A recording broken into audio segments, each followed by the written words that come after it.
At first, Matthew Cox was just a name in a file. Then he became a pattern.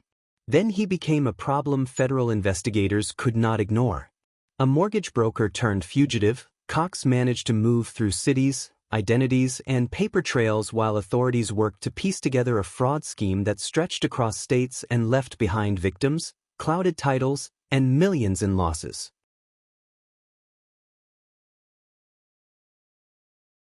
What made the case so unnerving was not a violent outburst or a dramatic robbery. It was something colder, a long, quiet deception that kept expanding every time investigators thought they were closing in. For years, Cox stayed ahead of the people hunting him. By the time the federal net finally tightened, he had already become the subject of a nationwide manhunt. When he was finally captured in Nashville on November 16, 2006, the chase ended, but the damage he left behind was still spreading through courtrooms, property records, and the lives of the people caught in his schemes. To understand the hunt, you have to understand the person at the center of it. Matthew Cox was not some distant mastermind working from a hidden room. He was a former mortgage broker who had already been convicted in Tampa in 2002. That earlier conviction mattered, because the case did not begin with a blank slate. It began with a man already under the eye of the justice system, and then, instead of stopping, he kept going. Federal authorities said Cox became a fugitive on December 22, 2003, after probation violation charges were filed, and he remained on the run while fresh charges built up around him. The public record shows that his alleged fraud spread well beyond one city or one state.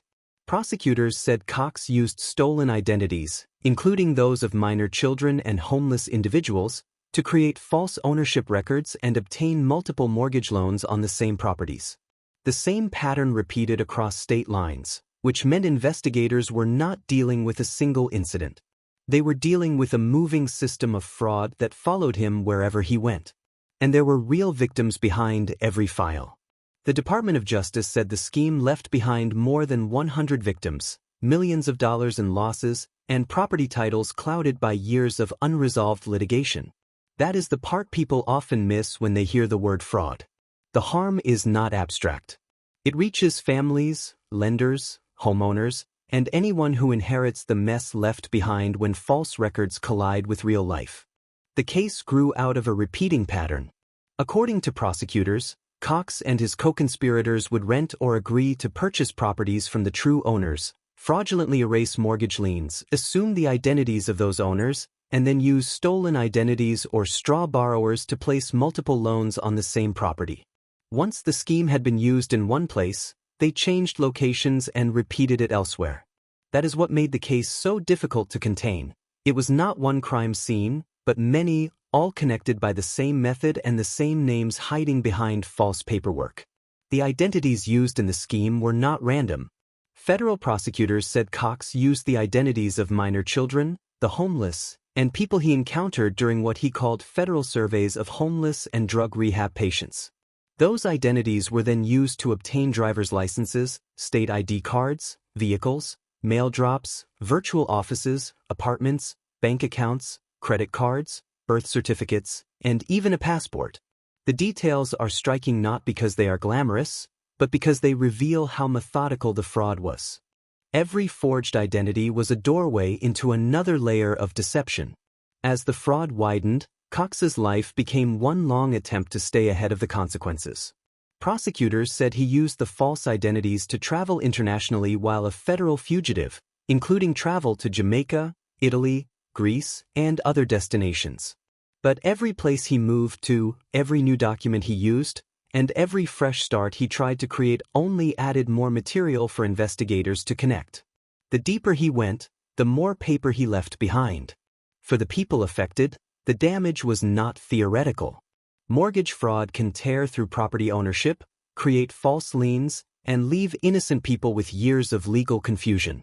In Cox's case, the government said the crimes caused clouded property titles in several states and unresolved litigation that dragged on long after the original transactions were completed. The scheme did not simply steal money. It distorted the records people rely on to prove what belongs to them. By the time investigators were fully onto him, the case had already become larger than one office or one jurisdiction. The Northern District of Georgia indictment came down on September 29, 2005, charging Cox with 42 counts involving mortgage fraud, identity theft, money laundering, and conspiracy. Related charges were also filed in Tennessee and Florida. That meant federal agents and prosecutors were not just searching for a suspect. They were assembling a multi-state case that had to fit together across jurisdictions. This is where the investigation became a race against time. Every new state, every new identity, and every new property added another layer of work for investigators. The Justice Department said the case involved special agents from both the United States Secret Service and the FBI. The Secret Service handled the fugitive arrest and broader identity theft angle, while the FBI continued investigating co-defendants. That cooperation mattered because the fraud was too wide for one agency to handle alone. It needed coordinated pressure from multiple directions. The pressure also grew as the public became aware of the case. In November 2006, after co-defendant Rebecca Hawk was sentenced, prosecutors still said Cox remained at large. Law enforcement publicly asked for help locating him, and the Secret Service emphasized that he had to be found. That detail reveals how serious the pursuit had become. By that point, Cox was no longer just a defendant. He was a fugitive whose freedom depended on staying one step ahead of a widening search. For investigators, the clues were not cinematic. They were procedural. Properties, titles, false identities, linked transactions, repeat patterns. The case only worked because the same methods kept reappearing in different places, and each repetition made the scheme easier to trace. The kind of fraud Cox was accused of committing can survive for a while when no one is comparing notes. But once the records start talking to each other, the silence disappears.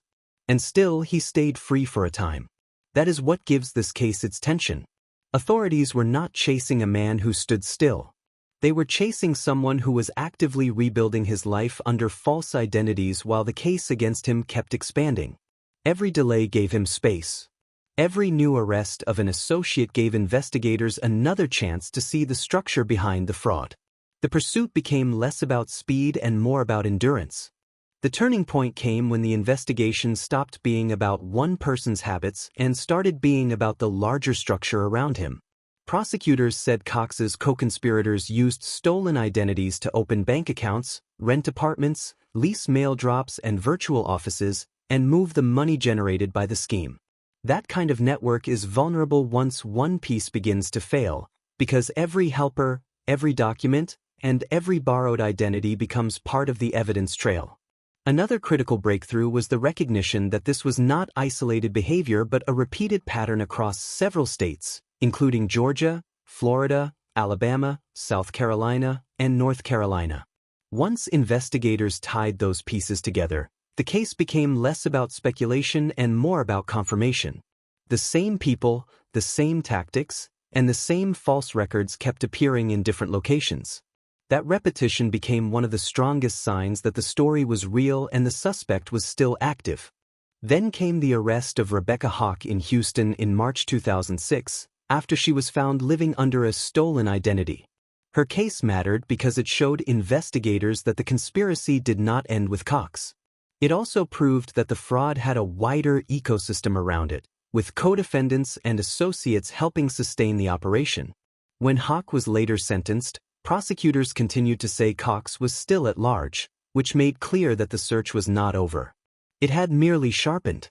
The final breakthrough was not dramatic in the way movies often imagine. It was a result of persistence. Cox was captured by the United States Secret Service in Nashville, Tennessee on November 16, 2006, after a well-publicized nationwide manhunt. The fact that the capture was so publicly announced mattered because it marked the moment the chase ended and the legal process could finally catch up with the fugitive. Once Cox was in custody, the case moved from pursuit to accountability. On April 10, 2007, he pleaded guilty in federal court in Atlanta to conspiracy to commit mortgage fraud, bank fraud, aggravated identity theft, passport fraud, and probation violation charges. That plea was a major turning point because it showed the government had built a case strong enough to end in conviction without trial. The fugitive had run out of room to keep the story open-ended. The sentencing came on November 16, 2007. Federal Judge Timothy C. Batten sentenced Cox to 26 years and 4 months in prison, followed by 5 years of supervised release. The court also ordered him to pay nearly $6 million in restitution and imposed a $6 million forfeiture judgment. Those numbers tell their own story. They reflect not just punishment, but the scale of the harm. The law was no longer chasing a rumor or a paper trail. It was assigning a consequence to a real and measurable injury. By then, prosecutors said the case had left over 100 victims and millions of dollars in losses that could not be recovered. That is one of the hardest truths in white-collar crime. Even after the arrest, even after the plea, even after the sentence, not everything can be made whole. A prison term can end the threat, but it cannot erase the financial and emotional damage left behind. The case also showed how law enforcement approaches complex fraud. The Secret Service led the investigation and arrest, while the FBI handled related co-defendant work. Prosecutors in Atlanta, Tampa, and Nashville coordinated related cases, and the Justice Department framed the matter as a multi-district effort. In other words, the resolution was not the result of one dramatic move. It was the result of many professionals working the same problem until the truth could not be avoided. The story of Matthew Cox is not just the story of a man who committed fraud. It is the story of how fraud can hide inside ordinary systems, how it can spread quietly from one state to another, and how much patience it takes for investigators to pull apart a lie that has been carefully repeated for years. Cox did not outrun justice forever.